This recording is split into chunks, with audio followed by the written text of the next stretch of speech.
High every one, آپ سارے کیسے ہیں؟ آج میں آپ سے بات کروں گا پنک ہمالین سالٹ کی. آپ کو پتا ہے کہ پنک ہمالین سالٹ جو ہے اس کے بڑے بینیفٹس کنسیڈر کیے جاتے ہیں، ٹھیک ہے، کیونکہ اس میں یہ ہے کہ کئی نیچرل منرل جو ہوتے ہیں وہ زیادہ ہوتے ہیں ٹیبل سالٹ سے. فار ایگزامپل آیوڈین ہے، مینگنیز، آئرن اور کرومیم وغیرہ. اور آپ سب کو یہ پتہ ہے کہ اس کا اوریجن جو ہے Pakistan has the one of the biggest mine Himalayan salt کی. وہ پاکستان میں ایک ایریا ہے پنڈ دادو خان ڈسٹرکٹ جہلم ایریا میں، وہاں پہ اٹس جو ہے نا اٹس فاؤنڈ. تو وہاں پہ سے پوری دنیا میں جو ہے وہ پاکستان ایکسپورٹ کرتا ہے جو ہے وہ سالٹ. لیکن انفارچونیٹلی کئی کنٹری ایسے ہوتے ہیں کہ وہ اپنے ریسورسز کو یوٹیلائز کرتے ہیں اور اس کو بیٹر ریپرزینٹ کرتے ہیں، and it helps them to alleviate the poverty for their people, and وہ اپنی اکانومی کو امپروو کرتے ہیں اور اپنی اوور آل اپنے جو امیج کو بھی امپروو کرتے ہیں. لیکن unfortunately this is not the case in this scenario, کیونکہ اوور آل کہتے ہیں کہ this is one of the biggest Himalayan salt. جو مائن ہے کھیورا مائن، اور کھیوڑا میں جو اس کو کہتے ہیں جو کان ہے اردو میں، اور فرسٹ ون آئی تھنک اس کینیڈا میں ہے، وہ ٹیبل سالٹ کی ہے، نو سی سالٹ کی ہے. تو یہ جب میں ریسنٹلی گیا میں نے یہ بائی کیا، ٹھیک ہے، اور میں نے اسیوم کیا کہ this is from Pakistan and I bought ہے. جب میں گھر آیا تو میں نے ایک جسٹ کوئک گلانس اس پہ نظر دوڑائی. اس وقت میں تھوڑا بزی تھا تو میں نے چیک نہیں کیا. تو گھر پہ میں نے دیکھا کہ اس پہ لکھا ہوا تھا the country of origin India. اچھا، آپ کو پتہ ہے کہ انڈیا میں یہ انڈیا سے نہیں ہے، یہ پاکستان سے ہے، ٹھیک ہے.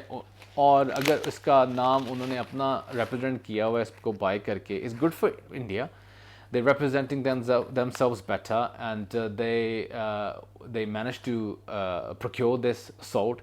اب انہوں نے کیسے پروکیور کیا ہے، کیسے انہوں نے بائی کیا ہے، it seems like it's being smuggled to different countries and they're buying it and then they're stamping on their own origin, اور اس کو کلیم کر رہے ہیں کہ ان کی کنٹری سے آیا ہے. وی all know کہ یہ پاکستان سے آتا ہے، اوریجن از پاکستان سے. سو دس از ویری انفارچونیٹ کہ ون آف دا گاڈ نے اگر آپ کو ریسورسز دیے ہیں، one of the best resources in the world, اگر آپ کو یوٹیلائز نہیں کر سکے، ٹھیک ہے، جس سے آپ کی اپنی اکانومی، آپ کا اپنا نام، اپنے لوگوں کو پراپرٹی جو ہے وہ ایکسٹریکیٹ نہیں کیا آپ نے اس کی وجہ سے، this is very unfortunate for the country. ٹھیک ہے کہ اپنے ریسورسز کو آپ نے یوٹیلائز نہیں کیا. کئی کنٹریز کے پاس ریسورسز ہے بھی نہیں، انہوں نے بڑی کیئرفل پلاننگ سے اپنے جو بھی ان کے پاس تھا ان کو انہوں نے کنٹری کو from the bottom to the top کر لیا ہے، ٹھیک ہے. لیکن انفارچونیٹلی اگر آپ کے پاس نیچرلی واز کیا کہتے ہیں کہ آپ کو is been given something by God, یا کہ one of the biggest mine in the world for Himalayan pink salt, ٹھیک ہے، وہ origin of country is Pakistan, لیکن اس میں انڈیا پہ لکھا ہوا ہے. تو it means you fail to represent your country, you fail to inform the world کہ this is you and this is your country جو ہے اس سے is found in your country. جیسے آئل کنٹری ہیں، آپ سب کو پتہ ہے کہ آئل کہاں کہاں سے آتا ہے، ٹھیک ہے. اگر کوئی آئل بائی کر کے کہے کہ ہاں میں اس کو سیل کرتا ہوں، تو امیجن واٹ ول ہیپن.